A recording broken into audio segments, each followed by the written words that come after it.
Hola, ¿cómo están? Muy buenas tardes, bienvenidas, bienvenidos. Miércoles 3 de febrero y damos inicio a Aquí se debate. Queremos conocer a los candidatos a constituyente, quiénes son, qué es lo que los motiva, cómo piensan. Saludamos de inmediato a Marlene Duarte Esparza, que nos saluda con la manito, el distrito 16 Independiente. Saludamos también a Paulina Eliseche, ella va por el distrito 17 del Partido Socialista, la lista Apruebo, y Juan Aristía Correa, ahí está, del distrito 18 del Partido Republicano. A todos bienvenidos. Bueno, tenemos la zona centro-sur representada en ustedes, así que vamos a hablar de esos temas. Pero primero quiero preguntarles por qué quieren presentarse a constituyentes. Paulina. Hola, muy buenas tardes. Matilde, ya a todos los candidatos aquí presentes. Bueno, la verdad es que me he presentado como candidata porque soy una persona que ha estado en la política desde siempre. Desde en el colegio me acuerdo que yo era una de las personas que en los recreos siempre alentaba las discusiones y las conversaciones sobre política. Fui militante siempre desde que entré a la universidad y bueno, soy militante del Partido Socialista ya hace muchos años y he actuado siempre en política y fui concejal por Talca 8 años. ¿Vocación política entonces? ¿Vocación política? Vocación política, y considero además, y ahí termino, que el cambio de la Constitución es de las cosas más importantes que va a ocurrir en nuestro país. Muy bien, muchas gracias, Paulina. Juan Aristía, bienvenido. ¿Por qué quieres ser constituyente? Buenas tardes, Matilde. Bueno, yo soy ingeniero civil con un posgrado en Administración de la Universidad Católica. Tengo 25 años de experiencia profesional trabajando en Chile y en el extranjero. Y en 2009 decidí iniciar un emprendimiento como agricultor en el Maule Sur, lo que me une a la zona. Siempre he sido consciente de la necesidad de cuidar el medio ambiente y por eso inicié un proyecto de conservación ecológica en el sector cordillerano de Linares hace unos 15 años atrás. Participé activamente en la defensa del río Chigüeno frente a la construcción de una central hidroeléctrica que amenazaba con secarlo, lo que finalmente se ganó y la central no se hizo. Por esto quiero aportar mi experiencia al proceso constituyente para que logremos un desarrollo respetuoso con el medio ambiente y que nos permita alcanzar niveles de bienestar propios de países desarrollados. Esa sería la idea. Perfecto, muchísimas gracias, Juan. Y finalmente saludamos a Marlene Duarte. Ella viene por el distrito 16. Marlene, ¿por qué quieres ser constituyente? Bueno, la verdad es que esto no nace de que yo quiero ser. Me lo piden las bases. Ya yo vengo trabajando con la organización social hace muchos años ya. Bueno, específicamente yo vivo en una comuna pequeña, en Ancagua, donde después del estallido social se generó todo un movimiento social, un tejido social súper importante, como en muchas partes del país, con el descontento. En el fondo, yo soy una persona que, bueno, viene de una familia humilde, soy la primera universitaria de mi familia, he trabajado a nivel nacional porque estudié una carrera vinculada también al Estado, al gobierno, por lo tanto es algo que sé bastante bien. Pero básicamente respecto a lo que nos convoca, a la pregunta que tiene que ver con por qué, es porque yo creo que es necesario que podamos expresar el sentir popular dentro de este proceso. Aquí no necesitamos los mejores profesionales, no necesitamos a los más expertos, no, aquí necesitamos gente que conozca, que entienda lo que se vive a diario en todos lados, en el país, lo que vive la mayoría de la gente, no la minoría. Muy bien. Marlene, muchísimas gracias. A todos, muchas gracias. Vamos a ir rápidamente a una breve pausa y cuando regresemos vamos a comenzar con el debate. Hasta muy pronto, no se vayan.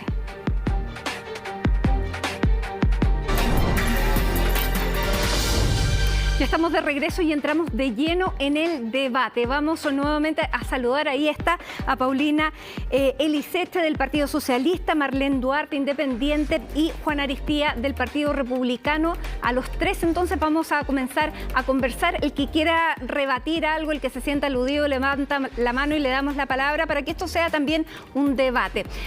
Primera pregunta y voy a comenzar con Paulina. Paulina, ¿qué rol debe tener el Estado? ¿Un rol social, un rol subsidiario? ¿Tenemos que tener más o menos Estado? Claramente más Estado. y un Estado de derecho, social de derecho, plurinacional, feminista, un Estado que efectivamente nos represente a todos. Así de sencillo. Juan. Eso es lo que necesitamos. Juan, ¿qué piensas tú? ¿Un Estado más grande, más chico, con un rol social, subsidiario? Voy a hacer dos comentarios. Uno, creo que el Estado tiene que ser el mínimo necesario en tamaño. Creo que tiene que ser lo más eficiente posible. Y creo que tiene que asegurar que todas las cosas, todas las prestaciones, todas las actividades que desarrolle el Estado permitan el derecho a elegir. Últimamente lo que se ha hecho es violar el derecho a elegir de las personas. Por ejemplo, lo que se hizo, por ejemplo, con la reforma de educación que se hizo durante el gobierno de la presidenta Bachelet. Por ejemplo, lo que se hizo ahí es que se prohibió construir colegios en lugares donde existieran previamente colegios municipales o colegios subvencionados. Con lo cual, si esos colegios son malos, a los padres de esos niños no se les está dando ninguna opción de elegir algo mejor. Eso, a mi juicio, es inmoral y debería ser inconstitucional. Marlene levantó la mano. Marlene. Bueno, lamentablemente estoy en desacuerdo con Juan totalmente. Nosotros no necesitamos un Estado más pequeño, ya tenemos un Estado pequeño y que ha demostrado que no funciona de esta manera, porque de hecho pierde como el sentido de ser del Estado. El Estado está para proteger los derechos de las personas, o si no, mejor no existe, dejémosle todo a cargo a las empresas y que las empresas se hagan cargo de todo. Por lo tanto, respecto a eso, creo que el Estado tiene que ser un Estado garante de los derechos fundamentales, de los derechos humanos, de los derechos sociales. Y también considero que, por supuesto, nuestro Estado tiene que ampliarse. ¿Por qué? Porque tiene que lograr satisfacer las demandas de la ciudadanía. Nosotros tenemos que basarnos respecto a las necesidades. Vivimos en un país que es tremendamente desigual, donde las empresas todos estos años han explotado y han abusado de los recursos naturales y un montón de cosas. Entonces necesitamos un Estado más firme, que ponga límites. Un Estado con un modelo basado en los países desarrollados como Suecia, Noruega, Dinamarca, donde todo funciona en armonía, donde la gente tiene los beneficios que requiere, los beneficios mínimos. Juan había levantado la mano. El comentario que quiero hacer es que básicamente, cuando yo me refiero a un Estado mínimo, significa que la cantidad de prestaciones que da el Estado sea mínima. Ojalá que todos los subsidios y todas las ayudas y todos los sistemas de atención a la gente que lo necesita sean prestaciones subsidiadas, pero sean concesionadas, sean prestadas en forma eficiente.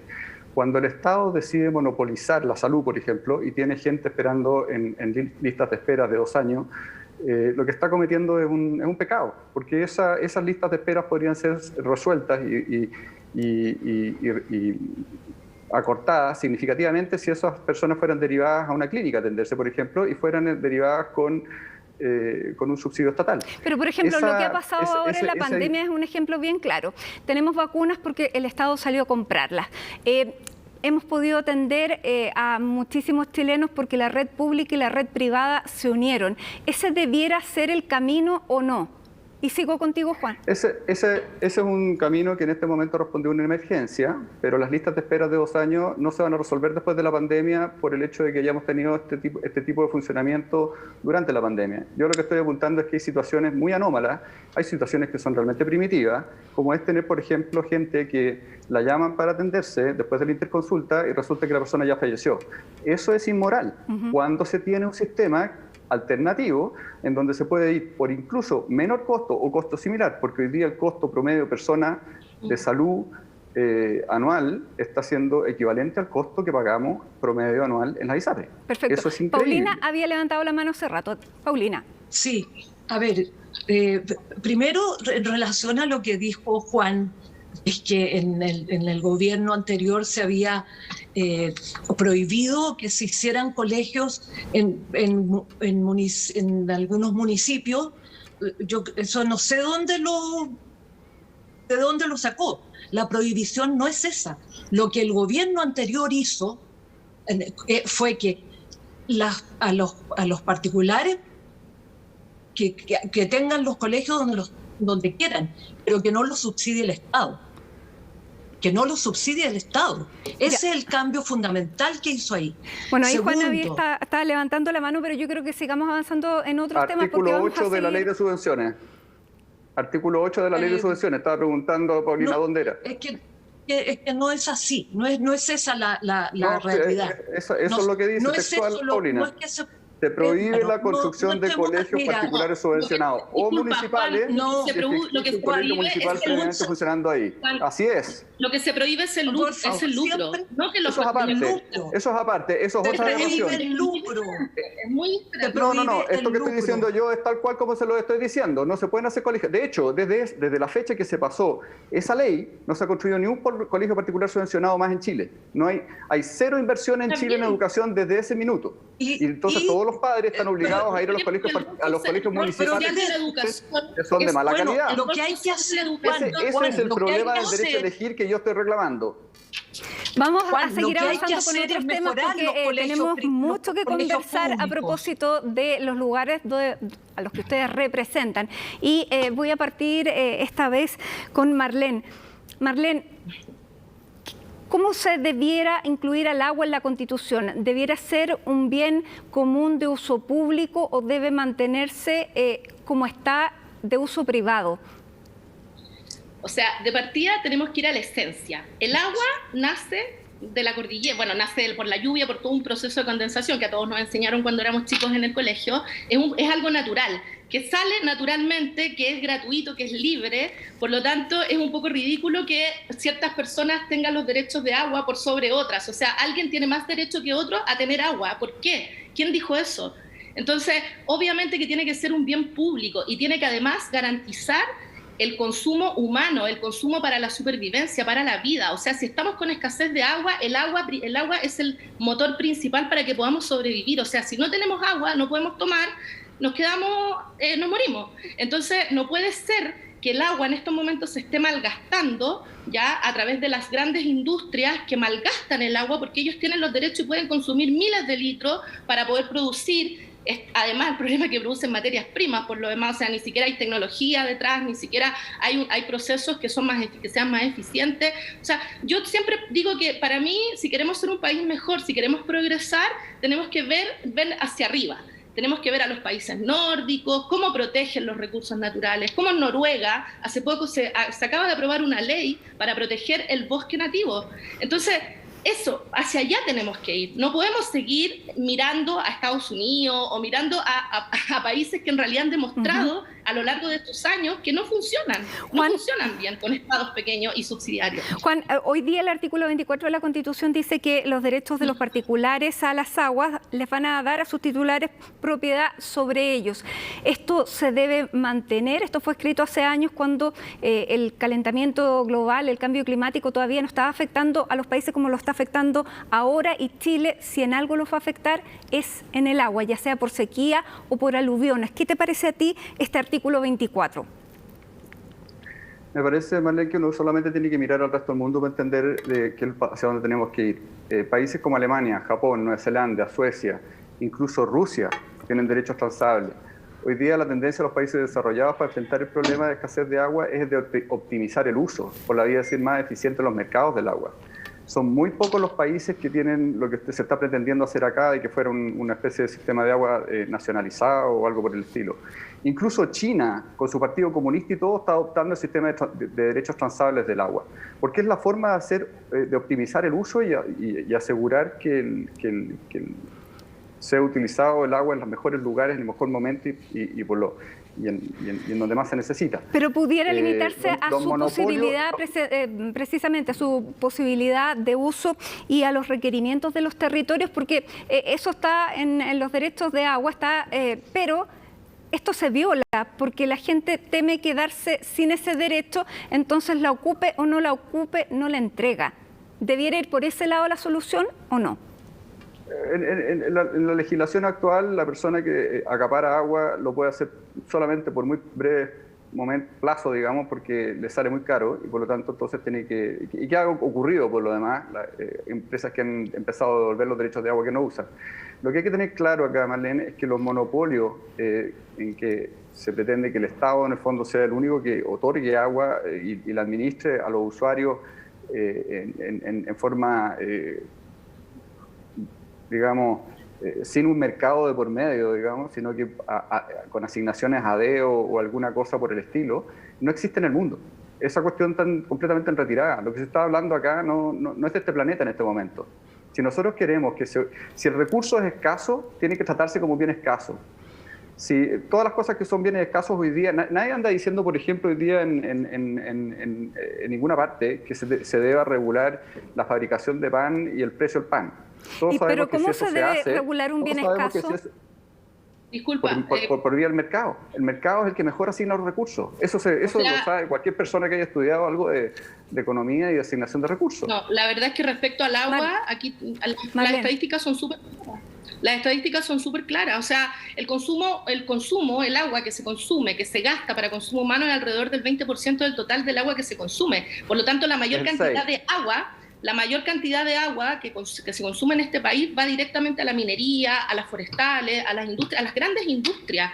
Entonces, lo que deberíamos de ponernos a pensar en cómo hacemos más eficiente a este tipo de industria para que eviten consumir la cantidad de agua que consumen actualmente, porque esas son las empresas que nos están dejando sin agua para que podamos beber. Pero entonces, debatiendo la propiedad, ¿en qué manos debiera quedar la propiedad?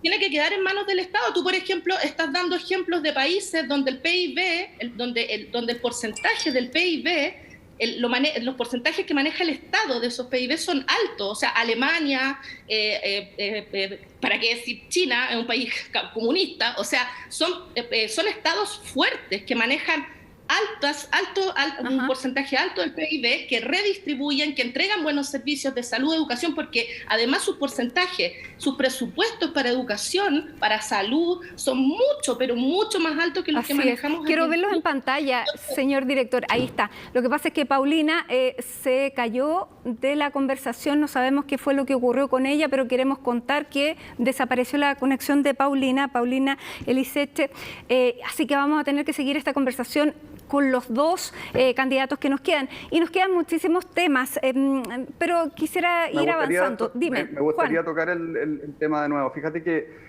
está bastante demostrado que básicamente a través de estudios estadísticos confirman que el índice de progreso humano de la ONU está directamente correlacionado con el nivel de robustez que tenga la propiedad privada. O sea, en este caso, entre más seguro sea para los particulares contar con el derecho de agua, más se asegura el progreso y el bienestar del país. Lo que se está pretendiendo hacer, de ir en el sentido contrario, es simplemente poco moderno, poco avanzado, poco desarrollado para los tiempos actuales. El tema de la propiedad que quede en manos de privado, de acuerdo a lo que tú dices de la ONU, me imagino que tiene un sistema de repartición de distribución equitativa. Es el sistema que se usa hoy día, digamos que cuando existe disponibilidad en las cuencas se asigna según las solicitudes que se hagan.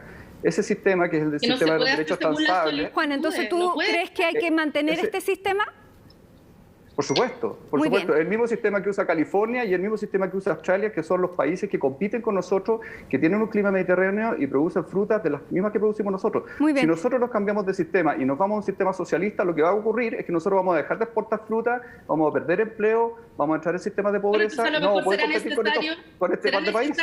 Será necesario que los empresarios entonces empiecen a pensar en tecnología y dejar de explotar solo los recursos naturales y a producir materias primas. O sea, deberíamos de pensar de nuevo, insisto, en ver los países desarrollados que en estos momentos su economía se basa en producción de tecnología, de turismo, de un montón de temas más. O sea, ¿por qué tenemos que seguir explotando nuestros recursos naturales? Bueno, hablemos de eso porque los dos se declaran ecologistas. Juan, vamos a seguir avanzando con los temas. Este tema también te toca porque los dos se han declarado ecologistas. Ahí vemos de nuevo que regresó Paulina. Vamos en otro tema, Paulina. Quiero hacer un comentario antes de que te cambies de tema. ¿Qué? Sí, rápidamente. Oye, perdón, a ver, Matilde. Paulina. A mí me ocurrió un corte de luz en el barrio.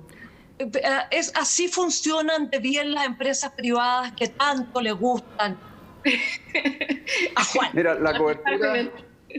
La verdad es que es insólito. Es insólito lo que ocurre.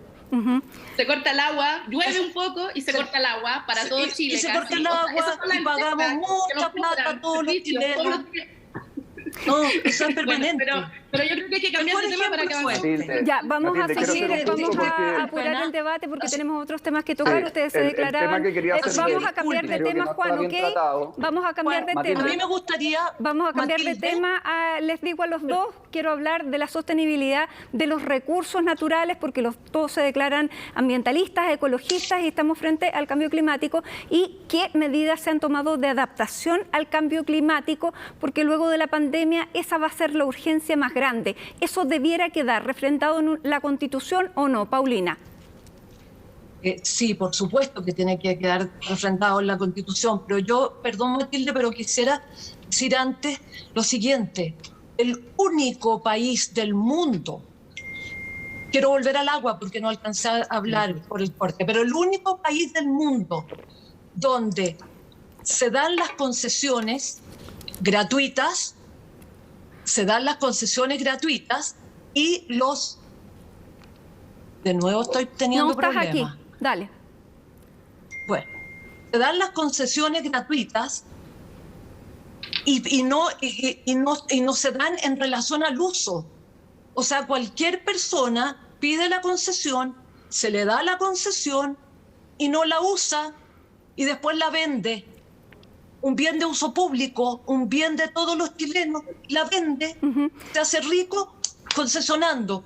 Y así es como tenemos miles de lugares en Chile donde la gente no puede, la gente que necesita usar el agua. Estamos aquí con el agua, Marlene. ¿Qué debiera hacer el Estado y la Constitución por el tema de la adaptación al cambio climático? O sea, esta Constitución tenemos por primera vez la oportunidad de escribirla, ojalá que la podamos escribir las personas comunes y corrientes que nunca hemos estado en política, ni hemos participado, somos parte de la solución, no del problema. Ojalá que esta nueva Constitución sea capaz de garantizar los derechos fundamentales y no solamente por supuesto, del medio ambiente, los recursos naturales. O sea, tenemos que proteger nuestra flora y fauna nativa porque está en un avance de peligro de extinción. Tenemos muchas especies, necesitamos proteger los recursos naturales, necesitamos generar nuevas. No estoy diciendo acá que las industrias tienen que morir, las industrias tienen que reinventarse, porque así como han ganado miles de millones durante todos estos últimos años, o sea, el 33% y esta es una estadística que para mí es alarmante. Un estudio que hizo el PNUD en el 2017 dice que Chile es el país más desigual del mundo. El 1% más rico de Chile concentra el 33% del total del PIB. Los países desarrollados, Suecia, de nuevo, Noruega, Dinamarca, 6-7%, el 1% más rico. Entonces, lamentablemente la acumulación de riqueza, la explotación de los recursos humanos no puede, o sea, de los recursos naturales y también de los humanos, porque no puede seguir ocurriendo en este país. Es un país que tiene nos queda un minuto, lamentablemente, pero tú dentro de tu presentación dijiste que habías trabajado para evitar la construcción de una represa porque el tema de la conservación te preocupa mucho. ¿Cómo debiera quedar eso refrendado en una Constitución? Dos cosas, Matilde. Primero, es el 100% existe un 100% de cobertura de agua en zonas urbanas y en zonas rurales concentradas. Donde no existe el 100% de cobertura de agua y existe una situación excepcional es en zonas que son desconcentradas y la responsabilidad de no haber llegado con la infraestructura pública para que eso funcione ha sido de los gobiernos pasados. Eso es importante tenerlo claro. Respecto a los temas medioambientales, yo estoy de acuerdo en que se establezcan las mismas condiciones y las mismas cláusulas que tenga Noruega, Suecia o Dinamarca. Y esas que queden establecidas tal cual están en las constituciones de esos países que han establecido en la constitución nuestra. Se nos acaba el tiempo, lamentablemente, y ahí está la señal. Los tenemos que despedir. Juan Aristía, Paulina Eliseche y Marlene Duarte, muchísimas gracias por haber participado en este debate, con harto debate, ideas contrapuestas, de eso se trata. Así que a cada uno, gracias por participar y que tengan una muy buena campaña y muy buenas tardes. Muchas gracias, Matilde. Y nosotros seguimos avanzando, ya vienen las noticias en Hoy es Noticia y por supuesto vamos a seguir conociendo candidatos a la constituyente, candidatos dentro de muy poco. A las 7:30 volvemos con otro panel y otros 3 candidatos. Así que siga junto a nosotros, regresamos dentro de muy poco, primero con las noticias.